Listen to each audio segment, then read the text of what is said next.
अस्सलाम वालेकुम। आज का व्लॉग मेरे लिए ख़ासा मुश्किल है। मुझे कुछ समझ नहीं आ रही कि बात कहाँ से शुरू करूँ, इसको किस तरह आगे लेकर बढ़ूँ। नॉर्मली मैं व्लॉग से पहले स्क्रिप्ट तैयार करती हूँ और आज स्क्रिप्ट बनाते हुए भी समझ नहीं आ रही थी कि इस व्लॉग को किस तरह आगे लेकर बढ़ा जाए। ये बहुत ही हसास नौइयत का मामला है। आप सब लोग इस बात से बखूबी वाकिफ़ हैं कि मोटरवे पर एक ऐसा भयानक वाक़या पेश आया जिसने इंसानियत को शर्मा दिया।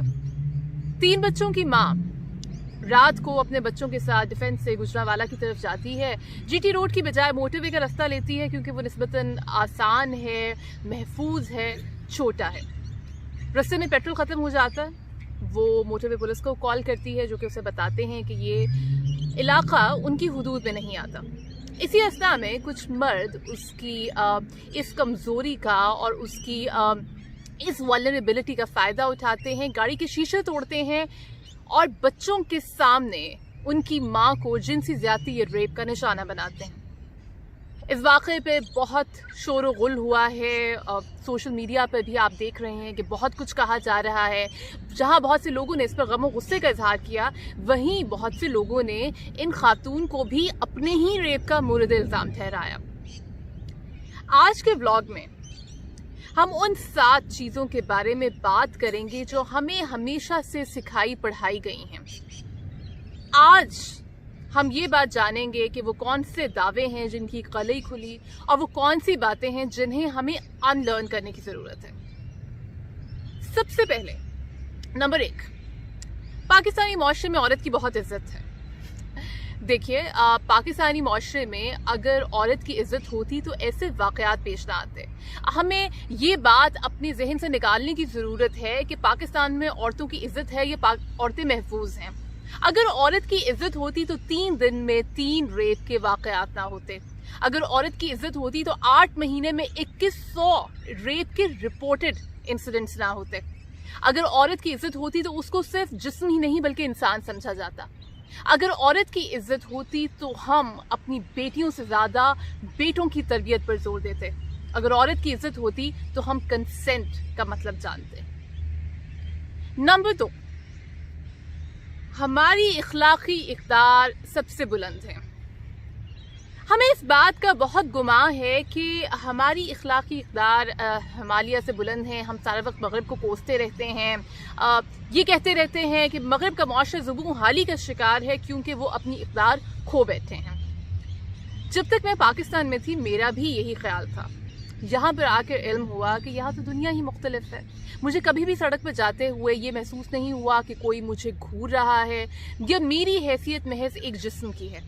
यहाँ पर औरतें मर्दों की शाना बशाना हर चीज़ में काम करती हैं। मैं ये नहीं कहूँगी कि मगरिब का माशरा परफेक्ट है, लेकिन अगर हम तकाबुल करें तो यकीनन बहुत सी ऐसी चीज़ें हैं जहाँ पर ये इखलाकी तौर पर हमसे बेहतर हैं। कोई किसी को धोखा नहीं देता, कोई किसी रेप के शिकार होने वाली औरत को इल्ज़ाम नहीं देता कि तुमने अपना रेप खुद करवाया होगा। यही वजह है कि वो ख़वातीन जो पाकिस्तान से बाहर काम, नौकरी या पढ़ाई किसी भी सिलसिले में आती हैं, इनमें से बहुत कम ऐसी होती हैं जो वापस जाना चाहती हैं। जबकि मर्दों के लिए ये चीज़ जक्सर मुख्तलिफ है क्योंकि जो आज़ादी और प्रिविलेज उन्हें पाकिस्तान में मिलता है वो उन्हें इन ममालिक में नहीं मिलता। नंबर 3, पाकिस्तान सयाहत के लिए मौजूद तरीन मकाम है। इस बात पे वैसे एक लंबी खामोशी होनी चाहिए। पाकिस्तान सयाहत के लिए मौजूद तरीन मकाम ज़रूर है, लेकिन उन गोरे ट्रैवल ब्लॉगर्स के लिए जो या तो हुकूमत के किसी पेड कैंपेन का हिस्सा होते हैं या फिर उन्हें वो सिक्योरिटी प्रोवाइड की जाती है कि वो किस्सा ख़्वानी बाजार भी आराम से अकेले जा सकते हैं क्योंकि वो बेसिकली अकेले नहीं होते। मैं ऑस्ट्रेलिया में परमानेंट रेजिडेंट हूँ और पाकिस्तानी नेशनल हूँ। मैं इस बात का तसव्वुर भी नहीं कर सकती कि मैं पाकिस्तान छुट्टियों के लिए जाऊँ और कहीं अकेली सयाहत के लिए चली जाऊँ। मैं इस बात का तसव्वुर भी नहीं कर सकती कि रात 10 बजे के बाद अकेली घर की करीब दुकान पर पैदल आइसक्रीम लेने के लिए चली जाऊँ। पाकिस्तान सयाहत के लिए मौजूद तरीन मुकाम उसी सूरत में है अगर आपको सिक्योरिटी प्रोवाइड की जाए। नंबर 4, अगर आपके पास पैसा है तो पाकिस्तान में आपके लिए कोई मसला नहीं है। اس بات پر بھی میرا اختلاف ہے، اور وہ یہ ہے کہ یقیناً اگر آپ کے پاس پیسہ ہو تو پاکستان میں آپ کے لیے مسائل کم ہوتے ہیں. اگر ایک غریب کی بیٹی کا ریپ ہو تو شاید اس کا بہت سے لوگوں کو علم بھی نہ ہو. لیکن جہاں لا اینڈ آرڈر کی یہ صورتحال ہو، جہاں معاشرے کا نظام ہی ظلم پر قائم ہو، وہاں پر امیر کے لیے بھی کچھ مسائل ہیں. اور اگر آپ عورت ہیں پھر تو قاعدہ قانون ہی مختلف ہے. یہ بائی دا وے یہ خاتون ڈیفنس کی رہائشی تھیں اور فرینچ نیشنل تھیں. اب پھر بھی آپ دیکھیے کہ ان کے ساتھ کیا ہو گیا. نمبر 5، ان پڑھ اور غریب لوگوں کو نہیں پتا ہوتا کہ ریپ کلچر کیا ہے. آپ نے سی سی پی او صاحب کی پریس کانفرنس دیکھی ہوگی جس میں انہوں نے کیا کچھ نہیں کہا. یقیناً یہ مقابلے کا امتحان دے کر پاس ہوئے ہوں گے. ان کا اٹھنا بیٹھنا بھی بیوروکریسی میں ہوگا. ان سے زیادہ اعلیٰ تعلیم یافتہ کون ہوگا؟ وہ لوگ جنہیں سی سی پی او صاحب کی اس بات سے دھچکا لگا ہے کہ انہوں نے کیا باتیں کر دیں اور ریپ کی جس کے ساتھ ریپ ہوا ہے اسی کو مورد الزام ٹھہرا دیا. تو جناب اس میں اتنی حیرانی پریشانی والی کیا بات ہے؟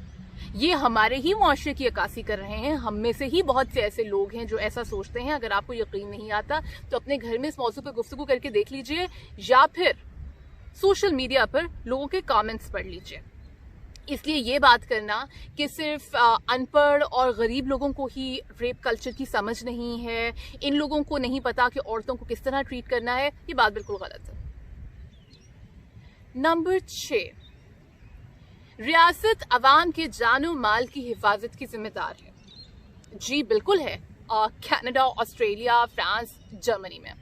پاکستان میں اس طرح کا کوئی مذاق نہیں ہے.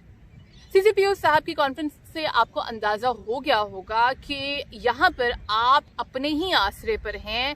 ریاست صرف آپ کو مورد الزام ہی ٹھہرائے گی کہ آپ نے اپنی حفاظت کیوں نہیں کی.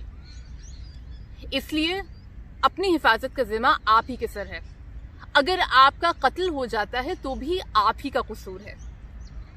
اگر موٹر وے جیسی سیف جگہ کے اوپر اس طرح کا انسیڈنٹ ہو جاتا ہے تو آپ کا قصور ہے کہ آپ رات کو اکیلی باہر نکلیں کیوں. نمبر 7، جو کہ ہمارا آخری پوائنٹ ہے، می ٹو موومنٹ دین سے دوری کا نتیجہ ہے. یہ الفاظ میرے نہیں بلکہ مشہور اداکار نعمان اعجاز صاحب کے ہیں جنہوں نے کہا کہ می ٹو موومنٹ دین سے دوری کا نتیجہ ہے. لیکن مجھے اس بات پر بہت فخر ہے کہ میں اتنا انٹیلیجنٹ اداکار ہوں کہ میری بیوی کو پتہ ہی نہیں چلتا کہ میں کہاں کہاں کون سے معاشقے لڑا رہا ہوں. لیکن می ٹو موومنٹ جو کہ ایک گلوبل موومنٹ ہے جس کے تحت عورتیں اپنے خلاف ہونے والی جنسی ہراسانی یا زیادتی کے بارے میں آواز اٹھاتی ہیں، وہ دین سے دوری کا نتیجہ ہے. آپ لوگوں کے علم میں ہوگا کہ یہ خاتون جن کا ریپ ہوا وہ FIR نہیں کٹوانا چاہ رہی تھیں. کیوں نہیں کٹوانا چاہ رہی تھیں یہ آپ مجھ سے بہتر جانتے ہیں. اسلام تو وہ مذہب ہے جو کبھی بھی ظلم کا ساتھ دینے کا نہیں کہتا کسی کو.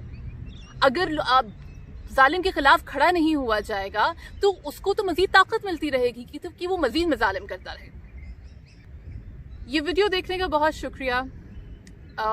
میں آپ میں سے وہ تمام لوگ، خواتین ہوں یا مرد حضرات ہوں، جنہوں نے اس واقعے پر سوشل میڈیا پر یا کسی بھی دوسرے پلیٹ فارم پر اپنی آواز اٹھائی، بہت مشکور ہوں.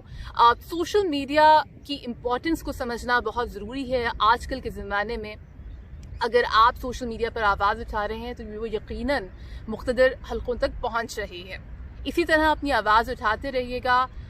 بیٹوں کی تربیت پر خوب دھیان دیجیے گا اور انہیں کنسنٹ کا مطلب سمجھائیے گا. اگر آپ کو یہ ویڈیو پسند آئی ہے تو پلیز اس کو لائک کیجیے، شیئر کیجیے، چینل کو سبسکرائب کیجیے. اگلی ملاقات تک کے لیے خدا حافظ.